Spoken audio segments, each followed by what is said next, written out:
Labą dieną visiems. Labą dieną. Pas mane svečiuose Laura Šiškienė, moteris, kuri moko investavimo moteris. Aš mokau investavimo ir vyrus, ir moteris, tik pas mane jų moterų yra statistiškai 2 iš 10, pas Laurą turbūt 10 iš 10. Taip, visas 100%.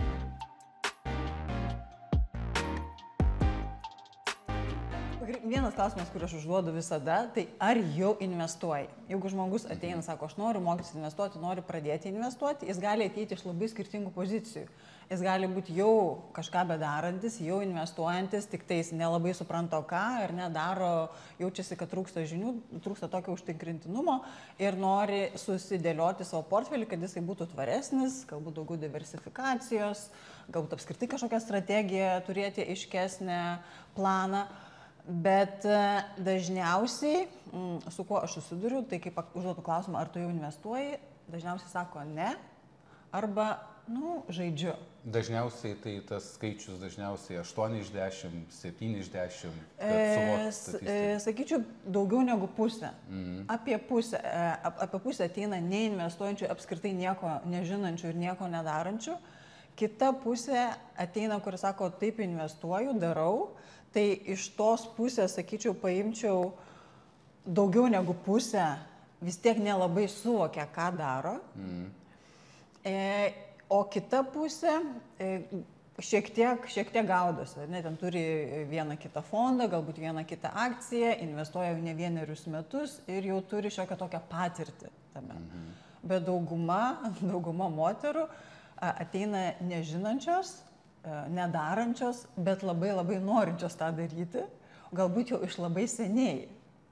Ir vis sako, aš taip seniai atidėlioju, žinau, va šitas rytis mane griaužė, išsėdėjai, kad aš turiu kažką darytis, bet vis kažkaip, nerandu tam laiko, nerandu tam žmogaus, nerandu vietos, kur čia man pradėti mokytis.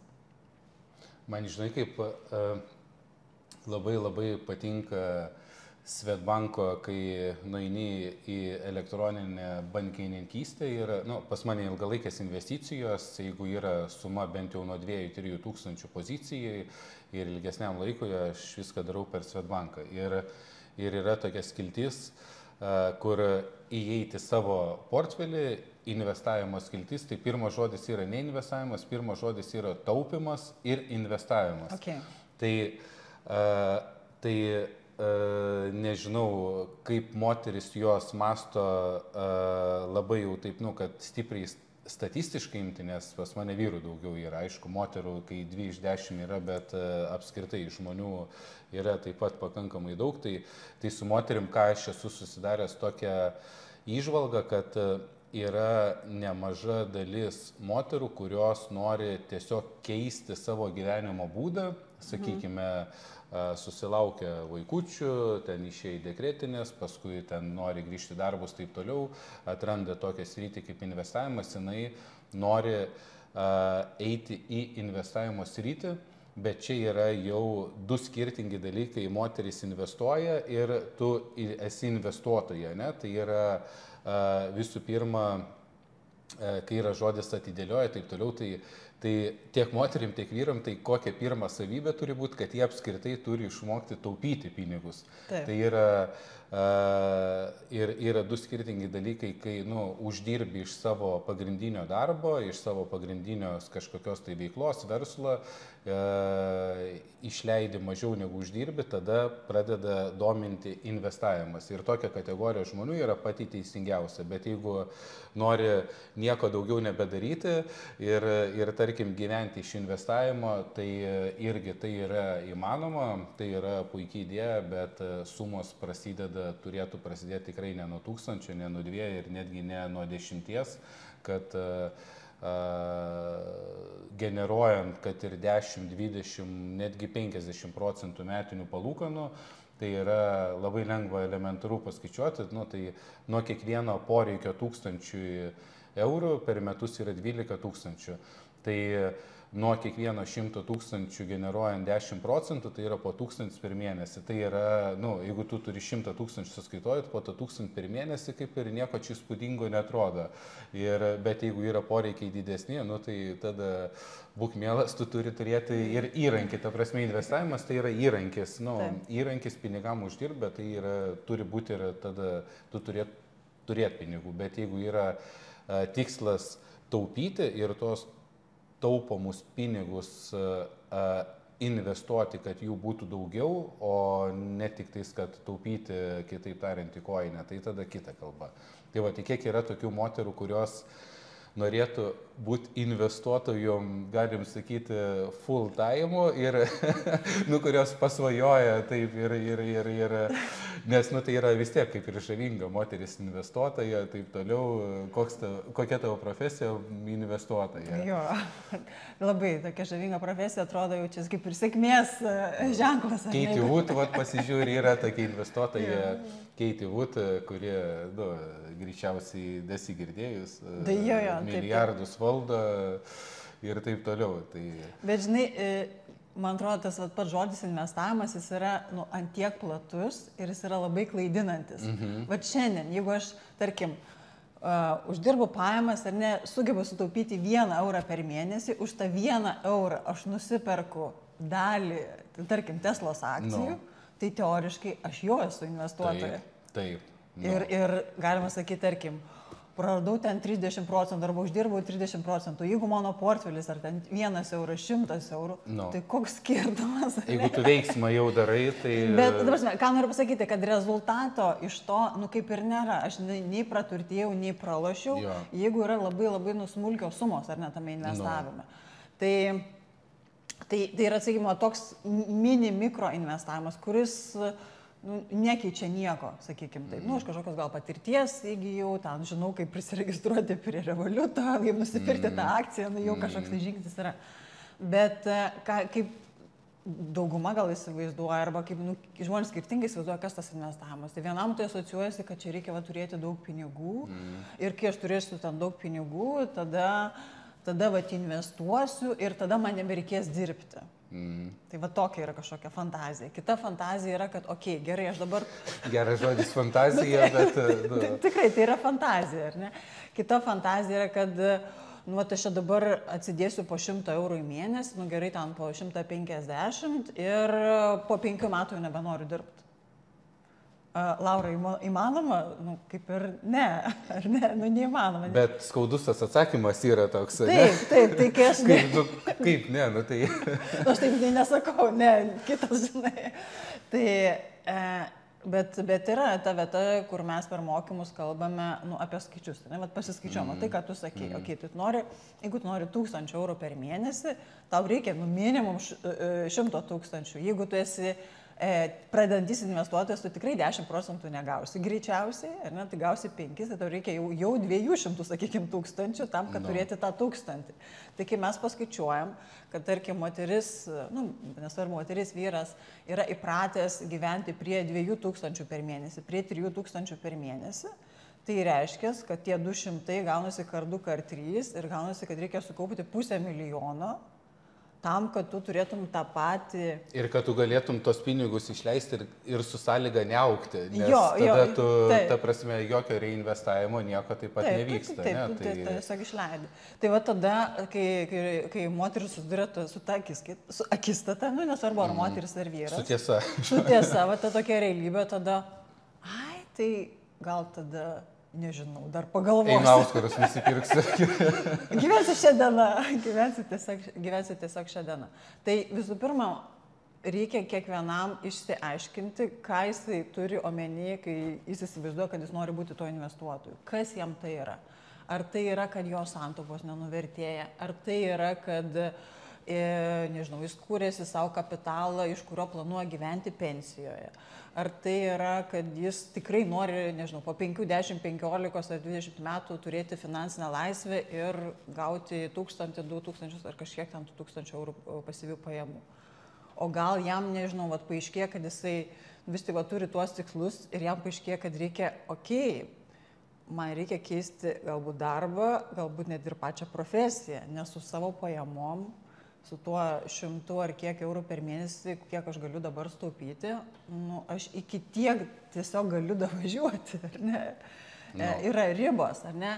Investavime kaip ir tų ribų nėra, bet turi kažkoks būti įeinantis kapitalas. Tai va, tada grįžtam prie to, kokios yra mano pajamos, ar mano pajamos yra ribotos. Tai jeigu mano pajamos yra ribotos, tai ir tada mano investavimas, kiek aš galiu jiems skirti, yra ribotas. Mano auditorija arba, ką aš matau, tai plačioje visuomeniai, jiems reikia tiesiog pradėti nuo paprastų bazinių investavimo žinių ir paprastos investavimo praktikos ir sudėlioti bazinius dalykus. Tai jeigu, apie ką aš kalbu, ar ne ten, santaupas turėti kažkokį, mano yra tokia filosofija ir kaip aš pati darau savo ir ką kitoms rekomenduoju, kad jeigu tu bijai vilko, tiesiog geriau neik į tą mišką. Neik į tą mišką, turėk finansinius saugiklius, juos susidėliok, turėk santaupų rezervą, pasidaryk kažkokį gal ir nuobodų, gal ir neseksi tą ETF-inį portfelį. Ir tada, jeigu matysi, kad tau jau ankšta, jau dar ten kažkur niešti, ta prasme, pasimk 10% nuo to, kad tu gali investuoti į ETF-us, gerai 20%, jeigu ten didesnės pas tavo pajamos ir kiti saugikliai. Ir tada žiūrėk, kiek tu paskirsi laiko mokymusi, medžiokliai šitai ir jeigu ten ir viską prarasi, tai nebus visas tavo kapitalas, ten nereiks išeiti iš namų, nereiks ten dar kažką parduot, ką turi, ten rautis plaukus nuo galvos, pražilti, nes tu turėsi tą saugią aikštelę ar nesaugų pamatą, ant kurio gali žaisti. O žaisti vis tiek įdomu, sakyti, kad nieko čia jūs nespekuliuokite, jokių akcijų čia nepirkit, nes greičiausiai pražusit, nudėksit nagus, pirkite ETF-ą ar ten dėkite į indėlį ir ramiai gyvenkite. Tai būtų labai nuobodus tas gyvenimas ir mano gal mokymai būtų nuobodus. Tai kai tu pasukai, tai aš pats irgi tą patį ir rekomenduoju ir pats asmeniškai tą darau. Tai, jeigu kalbant šiek tiek iš asmenės pusės, tai, sakykime, pradedant nuo kito galo, pavyzdžiui, 10% pajamų, nors nėra tai labai stabilu, kad 10%, nes aš neturiu irgi stabilių pajamų, kurios ten, kad mėnesis iš mėnesio yra gera nuotaika, uždirbi daugiau pajamų, ten, tarkim, pavyzdžiui, vaikams stengiasi vis vieną kitą populiarią akciją nupirkti. Tai jau ten pas jos portfelį yra ir Ferrario akcija, ir Nike, ir Caterpillario, McDonald's, Pepsi, populiarių kompanijų akcijų ir tarkim, aš jau tai laikau ilgalaikiam investavime, neperku jokių kažkokių tai rizikingų, kaip ir dabar atrodo žaidimai, kokį Robloxą norėtųsi nusipirkti, bet nesu jo dar nupirkęs, bet iš tokių įmonių, kurios ir kažkokį dividendą moka ir kad su labai didelė tikimybė ten, tarkim, traktorių gamintojas Caterpillaris, kad jisai bankrutos po 15 metų, kai vaikai užaugs, tikimybė labai maža. Tai, ta prasme, tiesiog yra kaupimas per mėnesį vidutiniškai, tai gali sudaryti nuo 100 iki 300 eurų, tu vis kokią nors akciją nupirki ir jau pakankamai visokių jie jau akcijų turi nusipirkę, bet tai yra investavimas. Jeigu dabar buvo rinkoje neramumai, rinka nukrito 10%, kaip čia elgtis, tai ta 10% yra visiškai ne prie ko. Kita dalis yra investavimas mano. Investavimas nuo karantino, tai yra jau 2020 metai, kai prasidėjau, realiai virš 4 metų yra tokių pozicijų kaip ExxonMobil, Fordas, tai jos kaba iki šiol. Labai malonu pažiūrėti, kai matai ten ExxonMobil dega dabar 210% pliusą.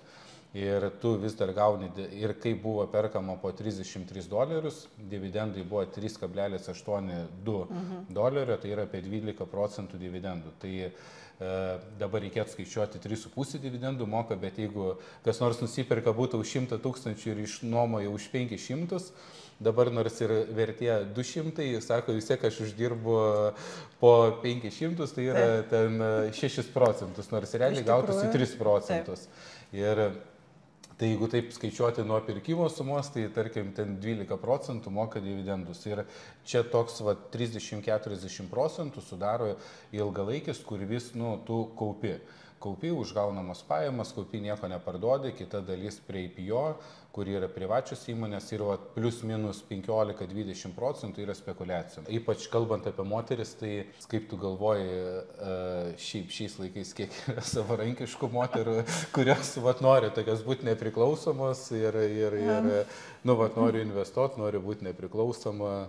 Nu, žinai, ar čia investuoti ar nepriklausoma, gal du skirtingi ir dalykai gali būti, kas yra man tas investavimas, bet aš sakyčiau taip, kad šiais laikais, ar ne, dabar to sistemo, kur mes gyvenam, ar ne, kapitalizme, kokia yra išeitis, tarkim, kaip man valdyti finansinius srautus savo gyvenime, tarkim, esu darbingo amžiaus, ar ne, uždirbu pajamas, galiu gyventi nuo atlyginimo kad atlyginimo, viską išleidžiu. Ir, tarkim, gyvenu, tada bam, ten 60-70 metų ir tada kas? Tada ką? 500 eurų per mėnesiuką ir verdu kruopytės. Ta prasme, staigus kažkoks tai pokytis. Tai gal apie tai irgi reikėtų šnekėti žmogų, kad biškis išgašio nukeliauti į ateitį, taip. Nes visi spekuliavimai taip toliau, tai yra, mes tai turim palikti kaip žaidimui. Taip, čia žaidimas. Bet jeigu tu, ne žaidimais domiesi, o tiesiog, rimtai galvoji apie ateitį, tai va čia galbūt iš tos pusės reikėtų šiek tiek pagazdinti, kad... Gal ne tai, kad gazdinti, bet tiesiog iškelti tą temą į prioritetų sąrašą, nes dažnai mes apie tai negalvojam, čia visada dirbsim, visada būsim jauni, visada čia tik kilsim karjeros laiptais, visada pajamos vis auks, ar ne, kol tau sueina ten 40-50 metų ir supranti, kad palauk, dabar jeigu mane atleistų iš darbo, aš kito tai kažkaip, nieko daugiau nebedarai, tik depresuoji, kad iš darbo atleis. Jo, nes jeigu tave atleis, bet yra, manau, jau, sakykime, bendraminčių, yra ne bendraminčių, bendra amžių moterų, kurios, sako, sunkiai susiranda darbą, tarkim, 40-50 ir toliau, viskas, jau tu esi nepaklausus. Ne? Tada tai ką, tai eisi tada į mažiau apmokamą darbą. Arba jos nori tapti investuotojom. Gal jau tada kitai išėjai. Tik tada vėl tenka nuliūdinti, kad vis tiek reikės eiti. Vis tiek tų pajamų reikės. Tai ką aš noriu pasakyti, kad investavimas, kaip dantų valymas, arba kažkas pasakė, kad kai kurie žmonės dantų nevalo, ar ne? Bet tai yra finansinė higiena, kaip mes... Mūsų mokė kažkas, kad reikia uždirbti pinigus, galbūt mokė, galbūt nemokė, kad reikia taupyti. Ir trečias yra žingsnis, kurio irgi čia visiškai išbrauktas iš sąrašo mokyklose, universitetuose, kad kitas žingsnis yra investuoti, kad mes užsitikrintume savo ir saugią finansinę ateitį, taškas. Nes niekas kitas, atrodo, kad kažkokia iliuzija, kad čia valstybė mums skolinga, mes ten dar kažkas, kad niekas mums neskolingas. Ir mes patys greičiausiai turėsim pasirūpinti savo užpakaliu po kažkiek tai metų. Tai va čia šita yra problema numeris 1. Ne tai, kad kaip čia man investuoti, kaip čia padaryti tuos 3x, 2x, 10x, ar ne, tai reiškia, kad padvigubinti. Gali tu daryti, bet tai turi būti, aš tam man reikėjo irgi laiko, kad praeitų, kad tu supranti, kad tie pinigai tau yra tam ir skirti, ne? Pasižaidimui, bet čia atskiras biudžetas. Tada atskiras biudžetas, tada tu ir išlaikai tas pozicijas, tada tau ir ta ramybė yra, tu nebijai to 10-20% pirmyn atgal vaikščiojimo ir taip toliau. Bet jeigu tai yra tik tais padėti laikinai kažkur taip, arba jeigu tikslas yra, dabar investuosiu, kad uždirbti 10%, ne? Tai 10%, kad uždirbti... Aš vieną dalyką tokį, kažkaip nesenai apskritai man taip kaip ir Dašuto toks pasakymas, kad akcijų rinkoje niekas sutarčių su žmonėm nesudarinėja. Ir jeigu tu sakai, kad man reikia 10%, taip toliau, niekam neįdomu, kiek tu reikia tų procentų. Jeigu tu nori jeigu žmogus nori iš ankstinių procentų nustatytų iš anksto, tai yra pinigų skolinimas. Neegzistuoja daugiau joks kitas investavimo būdas, kaip skolinti pinigus. Ne? Tai dabar yra sutelkinio finansavimo platformos, yra obligacijos, yra dar obligacijos. Jeigu kas nors perka obligacijas, aš sakau, tu esi neinvestuotas, tu esi skolintojas pinigų, bet vis tiek rizikuoju, tai tu ir privačiam, jeigu brolių pinigų skolini, tu praktiškai dar didesnį riziką prisiemi, kad jis tau netiduos. Tai yra pinigų skolinimas. Tu skolini su sutartim, bet tikras investavimas yra, kai tu turi kažkokias tai projekcijas, kas iš to turi gautis, ne? Tai tu investuoji į įmonę, kuri yra gera ir tikėsi, kad dirbs dar geriau. Tu investuoji į vaikus, nes tikėsi, kad jie baigia mokslus, taps kažkokie tai išmintingesni už tos, kurie nebaigia, ne mokslų, bet tu investuoji. Tada tavim rūpinsis, ar ne? Jo, bet tavim rūpinsis, bet tu su vaikais sutarčių tai nesudarinėjai, ne? Ir jie nežino tavo planą. Jo, ir jie tavo planą nežino, ir jie ten tavo iliuzijų net nežino. Tai va čia yra tikrasis investavimas, ne? Tai va investuoji kažkokią įmonę, ta įmonė paima ir bankrutuoja. Nu, va tu jie tikėjai, ne? Bet kaip su jie bus, va čia yra investavimas, ne? Bet jeigu tai tie va 5 procentai, 10, jie labai su jais atsargiai reikėtų, nes pamenu, 2021 metai pabaiga, ateina populiaru, čia investavimas, taip toliau, ateina daug žmonių, kurie į biržą investuoti ir tai čia dabar pandemija, kur čia ta korekcija, taip toliau, o korekcija senai įvykusi ir prisiperka viršūniai akcijų, ne, ir bet čia, vis tiek 10 procentų metinių palūkanų ir pameni 2022 metai, visi 2022 metai korekcija, ką beturėtum, viskas buvo minusai, 25 procentai korekcija ir blemba, čia ta rinka ateini, čia, žodžiu, čia influenceriai, čia 10 procentų metinių palūkanų, kur tos 10 procentų, o dar visokių technologijų, į aukštųjų technologijų prisiperka, viskas 80 procentų smuko ir sėdi portfelis minus 50, aišku, dabar ten atkyla, ir jau gaunasi, jau realiai išgyveno krizę. Kaip moteris pas tave ateina mokintis, ar daugiau pasižiūrėjus, kaip ir mes kalbam kažkokius filmukus, ar daugiau jos pačios, nes aš manau, kai žmogus pats jisai ieško, nuoširdžiai ieško, tai gal tada daugiau tikslas giliau yra gilintis. Jo, bet, žinai, aš gal pasidalinsiu dar savo patirtim, kaip aš pradėjau, ta prasme, kokios ten mano tos akcijos buvo, arba kokie pirkimai, arba iš vis kokiu principu remiantis, ar ne kokiais argumentais dariau tos sprendimus. Tai iš tikrųjų nebuvo jokių argumentų, tiesiog kažką perki Taiwan Semiconductor tipo reikia. Bet jau vis tiek akcija, o tai kaip tu pradėjai domėtis? Tai, ta prasme, ne tai, kad domėtis, kaip šitą pasakyti. Mano bazė visuomet buvo investiciniai fondai, ant ko aš stačiau tą krepšelį. Bet suprantu, kad vis tiek tokio labiau įdomiau, jau kažkaip čia... Bet kaip tu pradėjai statyti tavo, vis tiek, kaip į investicinį kelią apskritai? Čia kita istorija, bet sakykime dabar pakalbėkime apie akcijas. Tai tarkim, aš atperku akcijas, jau kažkiek ten domiuosi investavimu, dirbu tos rytį, bet sakykime, nieko dar nemokau.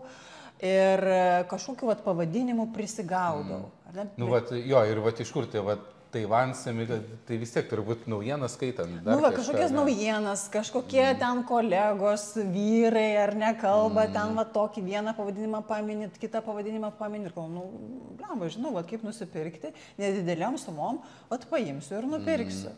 Tai spėk, ar aš žiūrėjau kažkokį tai fundamentą. Ar aš žiūrėjau kažkokią akcijos kainos istoriją. Ta prasme, aš bent ten 5 ar 10 minučių skyriau kažkokiam, kaip sakai, puslapį atsiversti. Man patinka tavo dažnai rekomendacija, kurią sakai per mokus. Bent įmonės puslapį atsivers, kad tu suprastum, ką jinai daro, tai iš kur jinai uždirba pajamas. Ir žinai, tokius dalykus dabar aš galiu drąsiai pasakyti, bet tuo metu taip, čia jau perku, čia akcijas, taip, rimtai, žinai, darau rimtus kažkokius veiksmus, nes pripažinti, kad aš darau su nuliu informacijos, kaip ir nepatogu, ar ne, gėda. Tai moteris, kurios yra nusipirkusios kažkokių akcijų, nežinau, gal su kažkokiam labai, ta prasme, turinčiam daug patirties ir darančiam sprendimus, informuotus sprendimus, aš nesusiduriu, jos neteina į tokius mokymus, nes vis tiek ateina pradedančios, tai tos, kurios turi kažkokių tai akcijų, irgi dažna situacija, kad sprendimas yra padarytas su nuliu informacijos. Kažkas kažką pasakė, kažkas galbūt kažką rekomendavo, arba ten turiu kažkokių draugų, kurie išsianalizavo ir man pasakė pirk. Kokiu pagrindu, nežinau. Pažįstu kažkokį Mindaugą, jis perka, tai ir aš pirksiu. Ar ne? Bet didžiausias noras yra, kad kažkas pasakytų. Kad kažkas pasakytų, nusimti tą atsakomybę, nes pats nežinai, nuo ko pradėti, pats neturi laiko ten tam mokytis, gal ir nelabai įdomu, tai tiesiog geriausia, kai kažkas pasako. Bet kai kažkas pasako, nu, tai nepasako, kada parduoti, pavyzdžiui. Tai buvo labai gera istorija su viena mergina. Jie apie 20 metų, nu, žodžiu, tikrai dar jauna ir tokia atrodo sėkminga, turi gerą darbą, geras pajamas, turėjo santaupų ir kažkokių vaikinų draugų kompaniją, nu, gerų vaikinų, sakykime, kompaniją, kurie, kaip žinia, nu, ką vaikinai užsiema bitkoinu ir ne kriptovaliutom. Ir jai parekomendavo, sako, dabar pirk bitkoiną. Nu, ir jinai įdėjo 10 000 eurų. Sakyčiau, kad 20 metai, tai visai, nu, tokia solidus. Iš kur jinai čia gavo? Nu, nežinau, neklausiu, ar ten tėvai paskošino. Bet, prasme, įdėjo tikrai solidžią sumą. Nu, ten ne 100 eurų, ne 1000 eurų. Ne šiaip pasibandymų jo, nu, 10 000 jau čia bet kuriam žmogui, nu, yra pinigai. Taip, ir taip aš sakau, kai tavo ten apie 20, bet labai vadais vaikinas, sakykim, pasitikėjo. Tai jai pasisekė, ta suma, dabar neatsimenu, ten dabar vos ne kelis kartus paaugo ir sako, man pasakoja, kaip jinai jautėsi, kad tipo, nu, tai kokia aš čia dabar kieta esu.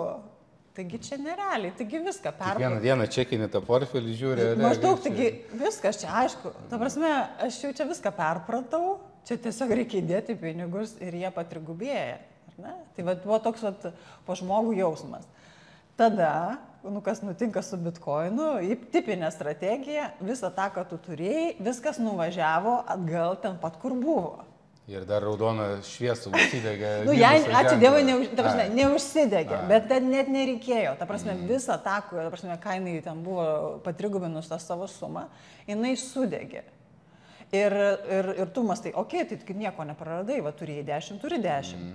Bet ne, žmogus jau skaičiuoja, jinai skaičiavo, kad jinai jau turėjo tos pinigus ir kad jie priklausė jai. Ir ne tai, kad tie pinigai priklausė jai, bet kad ir ji buvo nusipelniusi tų pinigų, va čia buvo jos sprendimas, ji padarė gerą sprendimą, nepaisant to, kad nežinau, kokiu pagrindu daro tą sprendimą. Ir tada nupyko ant tų vaikinų, kodėl jie jai nepasakė, kad dabar reikia parduoti. Tai, žodžiu, ten susipyko visą kitą ir vėl daugybė kažkokių neigiamų emocijų. Tai va, aš tokių istorijų labai daug turiu, kur paskui jau, jeigu kas nors ten klausia, tai sakau, jeigu jau nusprendi pirkti pavienės akcijas, tai tu turi savarankiškai priiminėti sprendimus, o rekomenduoti tau kažką portfelius padėlioti saugiai be jokios atsakomybės, tai yra etapinis investavimas.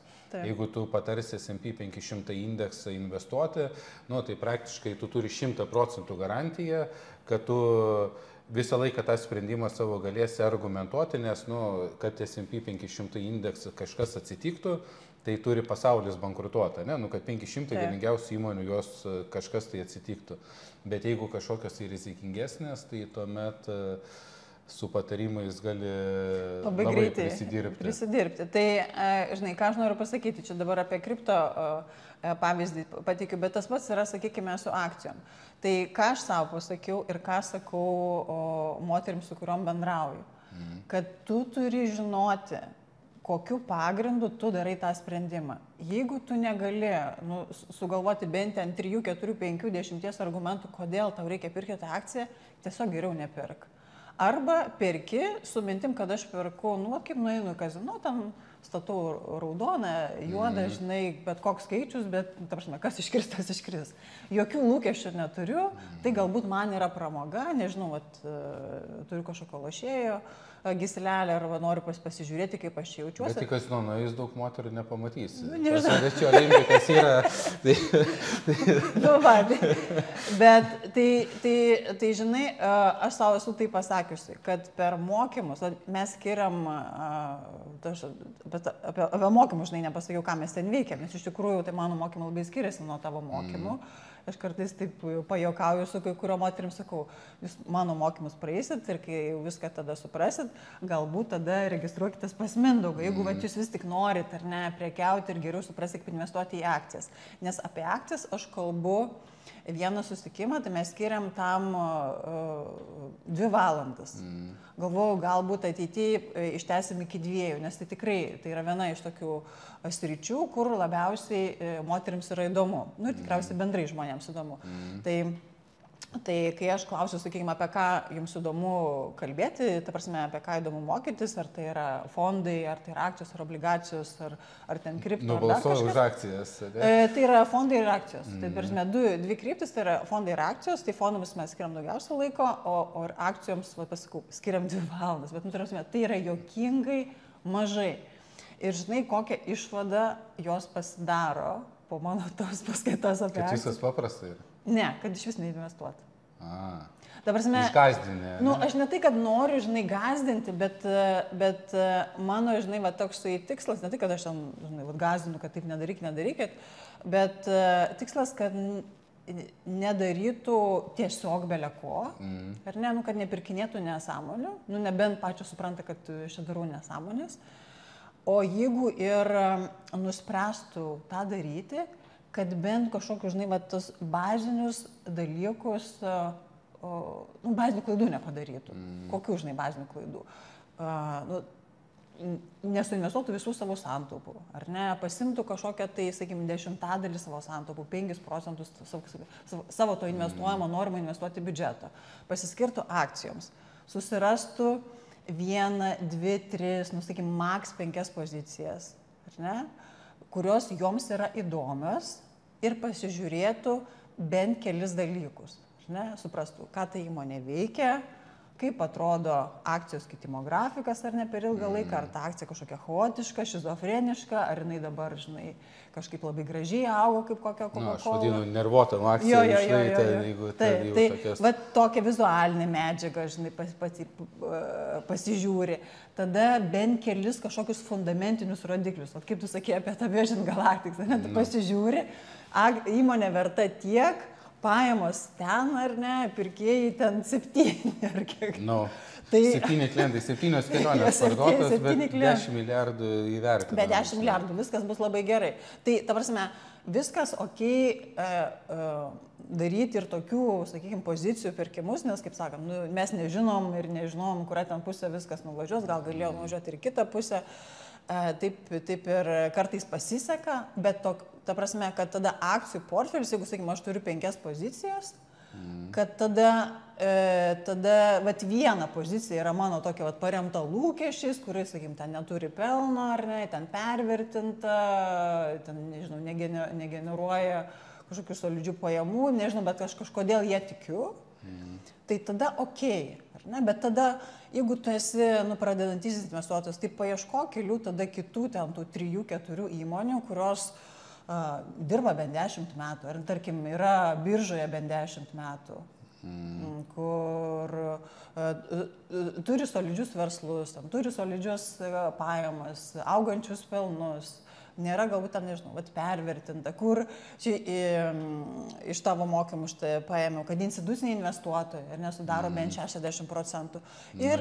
Ir sustatyti savo, nu, ta prasme, nelysti iš karto... Paskui rotaciją dar pažiūrėti, kokią, žinai, nu, apskritai, ta prasme, fondų rotacija, žinai, ar jie tepas lydės ar ne. Tai jo, nu, ta prasme, va, tokius kelis dalykus padarius, jau tu gali eliminuoti, nežinau, nu, sakykim, 8... Šiukšlės eliminuoti. Visas šiukšlės, tokias nesąmonės, tokias, kur, žinai, perku, nes visi perka ir visi kažkaip va, tą pavadinimą mini Tesla, o kas, kodėl, nežinau, žinai.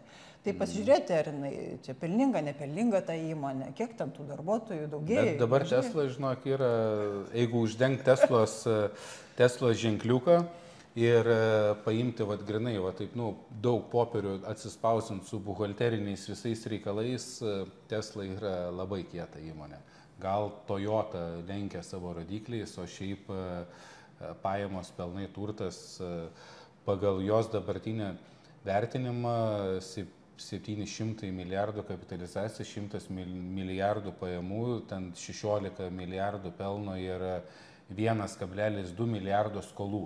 Ta prasme, tokių įmonių reikia labai paieškoti, ypač auto gamintojų, kad pas ją yra, viskas yra jos. Tai yra 5 gigafaktoriai yra jos, visi robotai, talentingiausi žmonės yra jos ir skolų jokių neturi, žinai, tai... Bet tai žiūrėk, visus tos dalykus, ką tu išvardinai, tai čia yra labai svarbus dalykai, ką turi žmogus pats suprasti. Pavyzdžiui, kaip Tesla jau pas ją buvo tas kritinis momentas, kai kažkas galėjo sau leisti iki 2020 metų ant jo sustumti, žinai, kad čia beliko, pilna buvo prognozuotojų, 3 mėnesiai beliko, pusę metų, tu galėjai taip ir dar daryti, nes tada buvo pinigų deginimo mašina, realiai ten po 5 milijardus vis varo į nuostolį, tai dabar realiai iš grinai elektrogamintojų vienintelė Tesla yra, kuri uždirba pinigus, visos kitos praradinėja. Ir Baidas, ir Lucidas, ir Xpengas, Nijo, Rivianas, visos jos dirba į minusą. Tokį irgi testuką. Tai ar pastaraisiais metais, praeitais metais, ar įmonė generavo pelną? Jeigu tu negali susirasti tokios informacijos, tai pamiršk, ta prasme, tiesiog nelys, gerai? Tai bent jau kelis dalykus, aš galiu išsigūklinti, žinau, kur pasižiūrėti, ar buvo pelno, ar buvo pajamų, ar pajamos didėja, ar pajamos mažėja, ar ne per kelis metus. Bent jau šitą informaciją galiu surasti, jeigu galiu, ok, fainu, tai kažkokiais ten kriterijais dar papildomas pasivadovaujant pirk, bet jeigu negaliu, tai neturėk įsivaizdavimo, kad aš dabar čia ateisiu į mokymus ir dabar čia galėsiu prisipirkti tų akcijų ir visos čia kažkaip bus pelningos, ta prasme, ne, taip nebus. Įdomu, ko jos apskritai nori, tikisi, ta prasme, kad tu daugiau kalbėtum apie trumpalaikę perspektyvą arba apie tos 10, 20, 30 metų į viršų. Kaip aš šiandien darau ir kaip šiandien kalbu, tai sakau, kad, kaip tau sakiau, apie spekuliavimą aš nekalbu ir mes kalbam apie tiesiog kapitalo auginimą. Tai yra kapitalo auginimas. Aš netgi nekalbu apie pasyvių pajamų susikūrimą. Nekalbu, kad ten kažkokį dividendinį portfelį pasidaryti. Tai čia gali būti kažkokie kiti sekantys žingsniai. Visa esmė suprasti bent jau tos bazinius dalykus, kur investuoti, paprasčiausiai kartais tokie dalykai, žinai, kartais atrodo, kad čia apie ką reikia mokytis ir nuo ko viskas prasideda. Atsidaryti sąskaitą Interactive Brokers, persivesti pinigų. Jau čia sudėtingas jau žingsnis. Taip, persivesti pinigų, įsivesti į paiešką, ar ne, fondo pavadinimą, nupirkti tą fondą, o jeigu tai dar užstatyti, kad periodiškai pirktų per Interactive, tai čia iš vis jau aukštas pilotažas. Net aš nežinau, per Interactive periodiškai. Žinok, yra, dabar atsirado funkcija. Nes kažkaip lygtis nebuvo. Jie vis tiek bando pritempti visas tas paslaugas prie tos smulkaus investuotojo. Jo, nes anksčiau apskritai Interactive būdavo nuo 10 000 suma, čia tik per karantiną padarė, o padarė dėl dirbtinių intelektų, dėl apdorojimo klientų, nes kam tas klientas reikalingas su 0 sąskaita arba ten su $100. Tie žmonės, tos moteris, su kuriuom aš bendrauju, mes kalbam apie paprastus žemiškus dalykus, ne? Tai kokį tą fondą nusipirkti, kokią dalį aš turėčiau paskirti akcijom, kokius ten galbūt kelis fondus, per kokią platformą, jeigu noriu per Interactive, tai kaip ten atsidaryti, nes šitokie paprasti žingsniai, kurie yra iš tikrųjų kartais patys didžiausi kliūdžiai, ar ne, patys didžiausi trukdžiai, kurie man neleidžia žengti tolimesnių žingsnių. Nes jeigu aš neturiu platformos, jeigu aš nemoku nustatyti tos pozicijos, nupirkti tos pozicijos, tai man net nereikia klausimo kelti, ką pirkti. O kaip tu galvoji, šiaip arba net negalvoju, statistika moterų Lietuvoje dabar lyginant, vyrai, moteris. Investavimas ir turiu omeny, tai vyrų šiaip yra 2 daugiau investuotojų negu moterų. Tie skaičiai gerėja po truputį, kaip ir viskas ok, bet... Tai dabar yra realiai 1/3 ant 2/3, ne? Taip. Jo, kur ten bežiūrėsi, ten ar aktyvūs investuotojai, ar ten pagal turimą turtą, realiai 2. Pas vyrus yra 2 daugiau turto ir jų šiaip yra 2 daugiau. Nes matai, kaip, pavyzdžiui, tu moterim darai, tai tau atrodo galbūt moterų daug, aš kai darau bendrai ir tam, gal, žinai, ten moteris jos...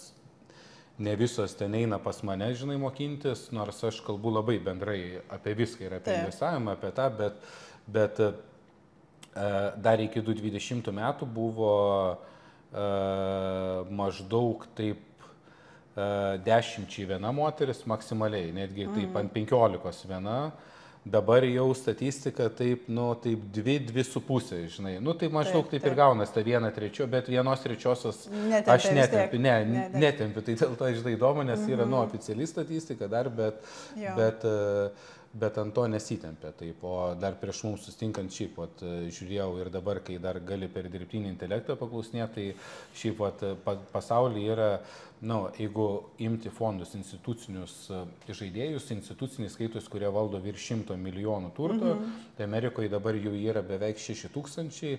Tai iš tų institucinių valdytojų tikslios informacijos nepasiekė, nes, ne visur prieinama ten mažesnėse, bet 94-95% fondų valdytojų yra vyrai. Taip. Tai maždaug kaip ir situacija tokia. Gaisrininkių moterų yra, bet ir čia galbūt ne apie patį faktą, ne, kad ten lygybė ar dar kažką, bet čia galbūt kalba eina apie psichologinį krūvį, kad, pavyzdžiui, moterį mokamiems, kodėl, pavyzdžiui, moteris į karą neina, nes kariai yra, daug psichologinio krūvio, tu nežinai, pareisi, nepareisi. Bijoma yra, susifeilinti, žinai, bijoma susifeilinti yra, kad galbūt man nesigaus, galbūt ten dar kažkas, bet, nebandys, nežinosiu. Aš visiškai tą pritariu, galvojau, mes neiškėlėme iš vis to klausimo, kodėl mes apskritai kalbam čia apie tos vyrų ir moterų skirtumus, čia kažkaip, gal šiais laikais, lyčių lygybė čia net nekorektiška taip išskirti. Tai aš sakau, tai, žinai, čia kas nors gali, žinai, ir jos. Įsižeis dar kažkaip, ko čia mes taip atstovaujam atskirai, tu neatskirai, aš atskirai tą poziciją ir kartais tikrai gaunu klausimų, tai ką tu čia tų vyrų nekonsultuoji su mintim, ar čia turi kažkokių prieš nusistatymų, kame čia reikalas, kodėl čia su moterim dirbi. Tai atsakymų yra dabar daug, kodėl aš taip darau. Bet, tarkim, tai viena iš to, kad mes apskritai, mano manimu, turim skirtingą požiūrį į pinigus, kaip veikia tie pinigai mūsų gyvenime, pas vyrus, pas moteris, kokios pas mus yra asmenybės, kokie moteris jausmingesnės, kalbam kažkokiais dabar stereotipais. Nes realiai mes lyginam, žinai, kad tas yra su tom lygu, bet, vis tiek, ta prasme, yra charakterio, ne? Yra charakterių dalykai, yra daug dalykų, ta prasme, kaip ir, pavyzdžiui, universitete, sporte, politikoje, tarkim, ir finansų valdyme, tas aukštas pozicijas apskritai ne tai, kad pozicijas, bet apskritai tos sritis buvo pradėtos vyrų. Anksčiau tose sritise moterų iš viso nebuvo. Paimkime olimpiadą, nebuvo ten netgi moterų jokio sporto. Tik vėliau atsirado Olimpiadai nebūdavo? Nebuvo. Moterims buvo uždrausta bėgti maratoną ir visai neseniai, dabar neatsimenu, prieš kiek metų, dabar mes... Gerai, saugodavo moteris, kad nenumirtų, žinai. Jos iš tikrųjų, dabar mes galvodavo, kad moteris numirs bėgant tą maratoną. Tai maratonas į olimpiadą atėjo prieš 40 metų. Tai ką aš noriu pasakyti, investavime irgi, tai nėra tai, kad toje srityje investavimo moteris būtų prastesnės, bet mes tiesiog neturim tokios ilgos patirties, kiek turi vyrai, ar ne, toje srityje. Ir tada gaunasi, kad ir turim mažiau to pasitikėjimo savim ir baimių daugiau. Galbūt, žinai, istorija trumpesnė ir tada istorija trumpesnė. Būdavo anksčiau, dėdės į biržą naidos skrybelės. Role model visi, žinai, nėra, kad iš moterų atėjo visą tai. Mes kažkaip taip perėmėm tuos dalykus ir tai tampa kaip ir moterims privalomas rytimi. Bet tos drąsos tikrai trūksta. Plius, sakykim, kitos savybės. Moterims svarbus, vėl taip apibendrinti, sakau, saugumas. Vis tik mums svarbus yra tas saugus pagrindas. Kažkokis, ar vyras mums garantuoja tą saugumą, ar mes pačios garantuojam tą saugumą, ar kas mums tas yra tas saugumas. Namai yra saugumas, darbas yra saugumas, santuokos yra saugumas. Tai kai moteris ateina ir sako, aš noriu investuoti, nes turiu ten kažkiek santaupų, kartais ir visai nemažai tų santaupų. Ir tarkim, yra geras darbas, ten aukšta pozicija, ne 1-0, ten 5-0, sakykime, sąskaitoj, bet drąsos investuoti, kartais net tiesiog indėlį padėti, aš jau nekalbu apie fondus, kaip ir išklauso, aha, gerai, Bet tada... Ir vis tiek įnamoji sąskaitoje. Ir vis tiek įnamoji sąskaitoje, nu, nes čia dabar kažką, gal aš ten sodą pirksiu iš serijos, gal namie remontą aš pasidarysiu, gal naują mašiną man čia reikia atsinaujinti, gal ten, nežinau, kažkas iš šeimos susirgo. Nu, bet ir tokia tada vėl lieko prie tos sumos, kuri guli mano sąskaitoje, aš nejudinu, žinau, kad tikrai ją turiu. Ir viskas. Bent jau minuso ženklo nebus. Nėra minuso ženklo. Jo, nekreipiu dėmesį į tą infliaciją, o tiesiog... Aš dėl ko supranti kalbu, nes mes kiekvieną, nuomonę susidarom iš ko, ten skaitydami knygos, istorijas, klausydami, bendraudami su aplinka, taip toliau. Ir, pavyzdžiui, einant į artimiausią aplinką, tai į mano daržą, tai aš irgi gyvenu su moterim, taip toliau. Ir pavyzdžiui, jinai žino, ten, ką aš apskritai veikiu, kas tos akcijos ir žino, ten, ką esu nusipirkęs, ten, ką nusipirku, taip toliau, bet pavyzdžiui, kaip moteris, jinai neinvestuoja. O kodėl? Tai atrodo, tu sako, investuok, čia yra tavo reikalai, man ten skaičiai, ir žinai, kaip čia vėl, negalima galbūt lyginti profesijų, taip toliau, bet man visada įdomu yra statistiškai, kaip bendrausiu žmogum, paklausiu iš kokios tos srities, jinai yra, tarkim, menininkė, iš meno srities, ir skaičius sudėti ten 8 plus 13, iš karto širdies pulsas pradės 20, žinai, padidės dažnis, kad ten 13 sudaugint kart 3, tai iš karto jau yra sudėtinga. Ir tai čia, iš tos pusės, galbūt netgi ne vyras, ne moteris, ten, tarkim, kas iš meno srities, kas, pavyzdžiui, yra iš, čia netgi ne apie moteris vyrus, labai yra svarbu jo pats galbūt tas išsilavinimas, pats polinkis, nes pavyzdžiui, jeigu žmogus yra inžinierius, pas mane visokių nuo studentų iki verslininkų, gydytojų, inžinierių, advokatų, ten ir dar kažko. Tai pavyzdžiui, jeigu žmogus yra baigęs inžinerinį mokslą, jisai nori tikslumo. Investavime gal labai sunku neturėti tų lūkesčių. Nors iš principo turėtume suprasti, kaip tu sakai, einam į santykį, einam į santuoką, čia dar didesnė, manau, rizika prarasti, nes statistika negailestinga, 50% porų išsiskiria. Tai tarkim, jeigu tu žinotum, kad 50% yra... Kad tu jau pataikai, ta prasme, į tą, kad tu žinai, kad bus nuostolis, tu gal iš vis nedarytum tokio sandorio, bet... O apie tradingą pasiklausai, 90% praranda, žinai. Ir vis tiek eina, ar ne? Verslą daryti irgi 90%, bet kad kitų kelių nėra, pinigų uždirbti. Jo, tarsi, kitaip tu šeimos nesukursi irgi. Kitaip šeimos nesukursi, arba tu nori, pavyzdžiui, ten visi puikiai supranta, kad eidamas į darbą, tu ten labai daug pinigų neuždirbsi. Tiesiog, tu eini į darbą, tu mainai savo laiką į kažką, bet jeigu tu nori labai daug pinigų uždirbti, tai yra vienintelis egzistuojantis dalykas, yra verslas, bet blemba, daryti verslą, aš einu į statistiką, kad galiu būti vienas iš 9, kuriems nepasisekė, ta prasme, tik tais 1 iš 10 pasisekė. Jeigu čia kalbant jau apie tą tokią negailestingą statistiką, Tai investavime mes irgi turim tada turėti neturėti to lūkesčio, kad čia garantuotai. Ir tada gaunasi, kad tai gazina, ta prasme, kodėl tada aš apskritai turiu daryti, bet... Man atrodo, tavo ir mano žinutė. Bet jeigu nedarysi, tai tada garantuotai nesigaus. Tada garantuotai nieko nesigaus. Ir mano pozicija tokia, kad šiais laikais arba kiekvienas žmogus privalo investuoti, nes tiesiog nėra kitos išeities.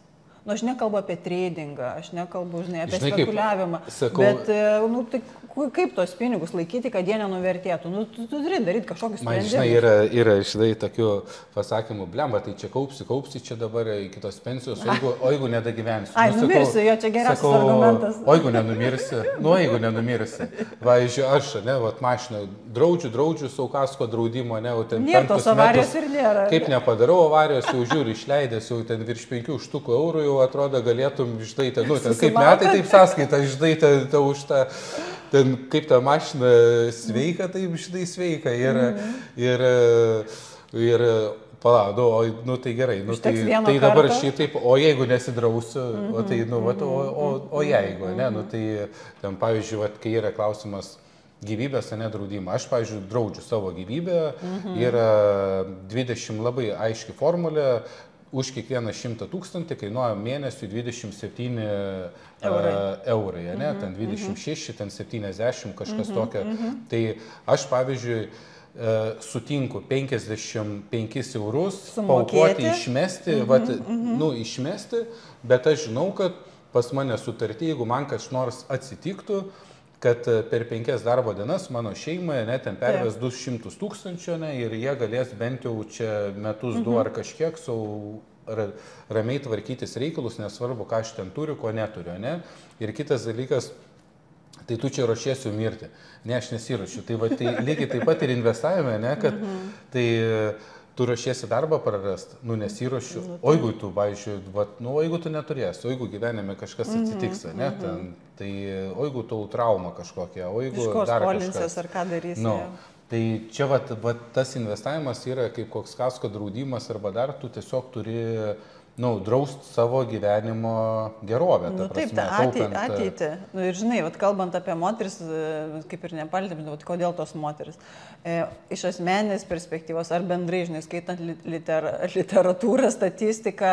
5%, jeigu išsiskiria. 5% išsiskiria, ne? Yra skyrybos.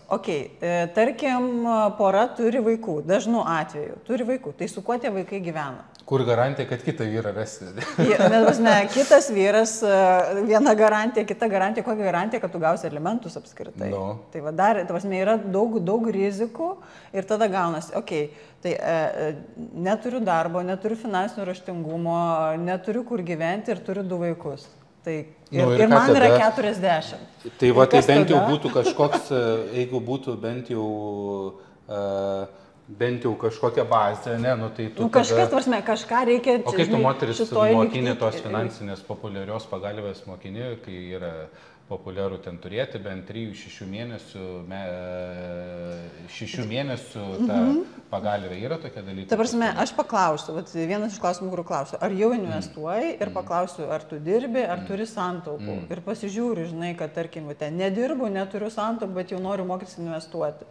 Tai tada jau... Bet tu net stuminėjai, vis tiek sakai.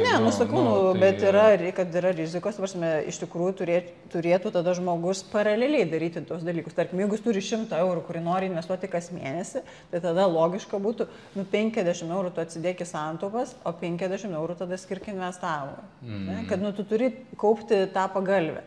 Nesakau, kad kai sutaupysi tą pagalbę, tada ateik ir investuosi, nes galbūt nemotyvuoja tas taupimas. Vis tiek yra klausimų turbūt iš moterų, kiek aš turiu turėti pinigų, kad galėčiau investuoti.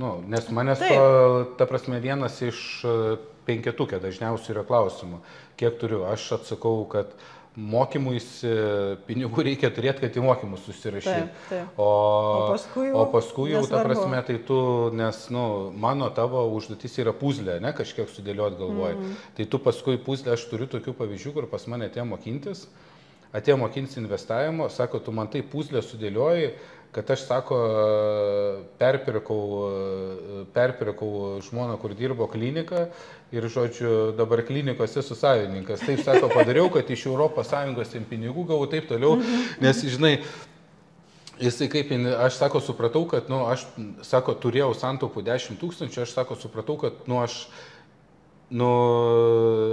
kad aš turiu uždirbti pajamų, tai sako, tu mane taip užmotyvai, kad aš pajamų turiu uždirbti, žinai, visų pirma, pajamų uždirbti, kad galėčiau investuoti. Tai tas klausimas, nuo kiek galiu investuoti, sakau, tu gali nors ir nuo 50 eurų investuoti, bet klausimas, kokie lūkesčiai, ko tu norėsi, iš to investavimo, nes tu neuždirbsi šių, bet tu kapitalą, kad ir tu po eurą kaupsi kapitalą, tu vis tiek sukaupsi. Bet ir, žinai, čia yra dar ir toks mąstysenos pasikeitimas, ką tu tam pavyzdį papasakoti, pas žmogų pasikeitė mąstysena, jis pradėjo, žinai, į kitur fokusuotis ir kažką kitaip suprato. Tai moterim gal irgi, tu, žinai, to įkvėpimo tokio, kad nebūtinai, žinai, sausai, čia tu 5 eurų investuok, čia taip, o, žinai, kad... Bet, tai prasme, kad jos pagauna kablį, kad, aš pagaliau suprantu, žinai, kartais tokie atsiliepimai ateina, kurie man taip labai, žinai, faini, kur sako, Laura, po tavo mokymų aš pagaliau suprantu, ką tuose YouTube video, žinai, ten kalba. Tu gali tada grūdus nuo pelų, žinai, ką ten tose konferencijose, aš ten sakau, klausydavau, bet kažkaip nelabai suprasdavau. Dabar aš pagaliau pradedu suprasti, ką ten jie sako. Ir tada pasidaro, jeigu aš suprantu, tai galbūt man jau net ir įdomu, ir galbūt aš tą dar klausau ir tada taip, žinai, užsidega žmogus ir ką tik jisai nenorėjo investuoti ir bijojo tos ryties, o dabar jau pats investuoja, ten kitus ragina, moko ir tų pinigų atsiranda, nes tada prioritetai pasikeičia, nes pinigų mes tikriausiai visi turim daugiau mažiau, tik tais juos išleidžiam skirtingiems dalykams. O jeigu atsiranda sritis, kuri man yra įdomu. Gaunam daugiau ar mažiau iš kažkur. Tai, taip. Matai, gyvenimas, toks yra, kad tų pagundų dabar mes anksčiau, žinai, nebūdavo, kur jų išleista, dabar tiek yra pagundų, kurias išleista, tai baisugi paskrolint per ką nors, tai pirka, čia. Jo, bet žinai, kita medalio pusė, kad ir uždirbti galimybių yra gerokai daugiau. Dabar nebėra tokio pasteisinimo, kad aš ten iš mažo miestelio, su blogu išsilavinimu, iš blogos šeimos ar dar kažkas. Iš principo visos galimybės yra tavo rankose. Dabar pasaulis yra atsivėręs, yra online visa erdvė, visa rinka, tu daryk, ką nori, tiesiog fantazijos gal trūksta. Ir mokytis savo galim, YouTube klausimus. Nemokamai. Iki tam tikro lygio. Iki tam tikro lygio. Bet kažko tai pradėti reikia, kažko pradėti. Ką, Laura, ačiū, kad atvažiavai į svečius. Tai moteris, kurios domėsi investavimu pas Laura, koks tavo puslapis? Moteris investuoja LT. Moteris investuoja, koks fainas, paprastas puslapis. Moteris investuoja LT. Pas mane ir moteris, ir vyrai, aš mokinu apskritai, tokio bendrumo neskirstau tradingui ir investavimui atskiras kategorijas, tai yra viską į vieną plakų, nes viskas yra susiję tarpusavį, o paskui jau žmogus atsirenka, o šiaip kaip ir kiekvienas iš mūsų, tiek aš, tiek tu greičiausiai, kad patys kažko išmoktumėm, tai yra pradedi ir seminarus, ir webinarus, ir knygas skaitai ir taip toliau. Gal dar kokį palinkėjimą investuoti moterim? Moterims palinkėsiu drąsos ir ryžto pradėti, nepaisant to, kad galbūt dabar jaučiuosi, kad nieko nežinau, kad bijau, kad ne man, tiesiog su tokiu smalsumu, be lūkesčių, kad čia aš, nežinau, praturtėsiu ar dar kažkaip, tiesiog kaip tokiam pirmokui kažkokį bent vieną žingsnį žengti toj srityje. Ar tai sąskaitą atsidaryti, ar į mokymus užsiregistruoti, ar knygą nusipirkti, ar draugę pakalbinti, kuri kažką jau daro. Tai kartais tie tokie maži žingsneliai, jie yra vieni svarbiausių. O aš galvoju, palinkėsiu vyrams moterų nestabdyti. Būtent, tai labai gerai. Ir neįsijausti, negalvoti, kad čia vieni patys tik tai sugebam kažką daryti. Jo, kad kaip tik, žinok, yra gerų pavyzdžių, tarp kitko, pas mane į mokymus. Aišku, pas mane mokymus, kai užsirašo, gali sugudrauti, žinai, užsirašyti vyras ir žinai, ten kartu dviese, bet kažkodėl tai, nes, vis tiek aš namų darbus atskirai kiekvieną žiūriu, žinai, vertinu, tai pas mane jau yra tendencija, kad vyrai užsirašo ir užrašo savo moteris. Aš aišku padarau nuolaidą, žinai, antram žmogui ten 50% ir tada, jeigu kas nors ateina, tai su draugu antram žmogui, žinai, padarau ir tada vis tiek užrašo, nežino, kad, žmona gaus į e-mailą visą, žinai, ten pranešimus namų darbus, kad ten tikrinsiu vis tiek prie chatų ir taip toliau. Ir, žinok, jau yra tendencija. Tai palinkėčiau vyram visų pirma moteris paskatinti investuoti, o visų kita jiems patiems naudos bus, nes jie turės su kom bendrauti. Su savo moterim, realiai. Tikrai taip. Nes, žinai, aš užsiemu savo reikalais, tu ten užsiimk savo, o kai yra bendros temos. Jo, kai yra bendros temos, bendrai apskritai padiskutuoti, ar verta ar neverta į vieną kitą kompaniją, tada... Tikrai pritariu. Labai geras palinkėjimas. Tai ačiū Mindaugai už šaunų kvietimą. Pasispaudžiu. Visą gerą visiems ir iki kitų kartų.